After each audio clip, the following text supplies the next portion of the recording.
Chapter 1. Scrooge. Marley was dead. That was certain, because there were people at his funeral. Scrooge was there too. He and Marley were business partners, and he was Marley's only friend. But Scrooge looked very happy at the funeral, because on that day he made some money. Scrooge was a clever businessman. Yes, old Marley was certainly dead. But years later, his name was still there above the office door. Scrooge and Marley. That was the company's name. Sometimes people called Scrooge Scrooge, and sometimes Marley. He always answered. It was all the same to him. Oh, but he was a mean man, Scrooge. He never spent any money, and he never gave any away. He was an old miser. And he was a cold and solitary man. The cold was inside him. You could see it in his red eyes, and on his blue nose and thin white lips. You could hear it in his hard voice, and it made his office cold, especially at Christmas.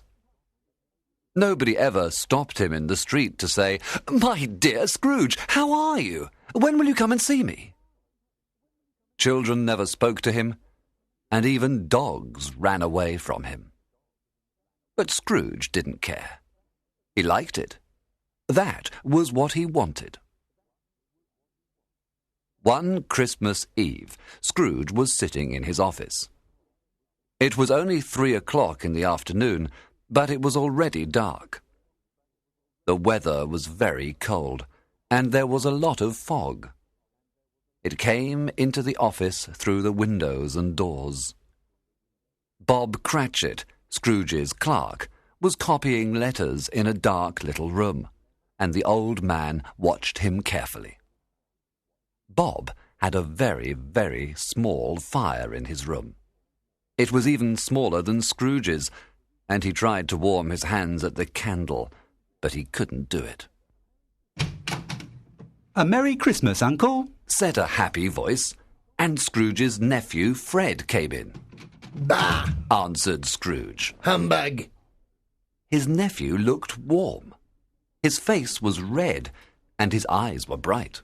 "Christmas a humbug, Uncle?" He cried, surprised. "You don't mean that, I'm sure." Yes, I do, said Scrooge. Merry Christmas. Why are you merry? You're a poor man, aren't you? "Well, why are you so unhappy? You're rich." Ah, humbug. "Don't be angry, Uncle," said Fred. Why not? There are too many fools in this world. You say Merry Christmas when you're a year older and poorer. That's stupid. "Uncle, please." Nephew, you have your own Christmas and I'll have mine. Leave me alone. "But you don't celebrate Christmas, Uncle." Because I never make any money at Christmas. I don't like it. Leave me alone. "But Christmas is a good time," said the nephew. "It's the only time in the year when people open their hearts and help each other. They become kind and generous. I like Christmas, and I say God bless it."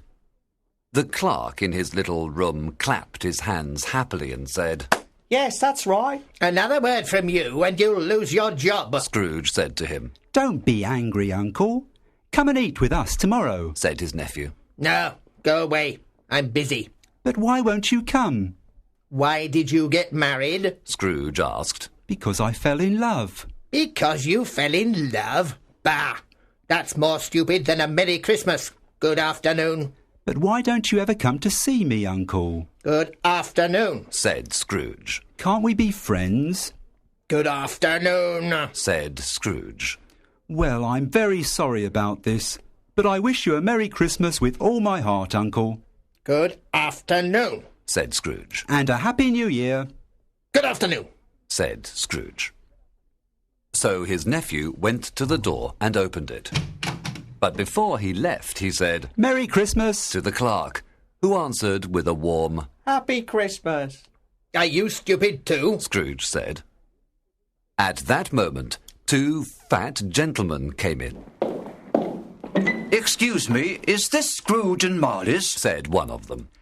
May I ask if you are Mr. Scrooge or Mr. Marley? Mr. Marley is dead. He died on Christmas Eve 7 years ago. At this festive time of the year, Mr. Scrooge, Said the man, taking a pen from his pocket.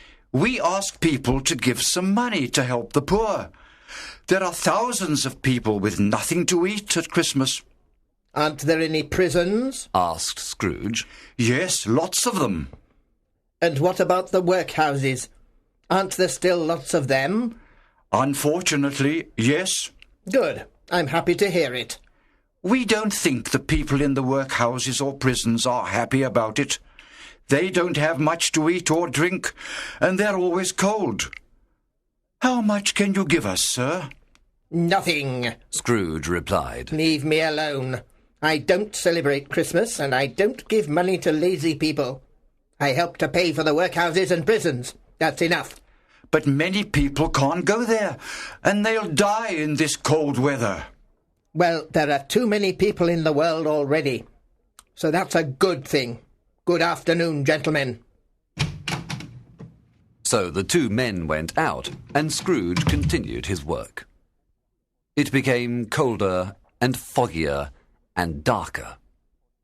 When a boy came to sing a Christmas carol outside Scrooge's door, he stood up and shouted angrily, Go away! The boy was frightened and ran away very quickly. Finally, it was time to close the office and go home. Scrooge stopped his work and put down his pen. The clerk put on his hat to go. You want all day tomorrow, do you? Said Scrooge. If it's all right, sir, yes. It's not all right. Scrooge answered. I must pay you for a day's holiday. It's only once a year, sir. Bah! Every December the 25th, you get money for nothing. Well, arrive here extra early on the 26th. Do you hear me? Yes, sir. Said the clerk.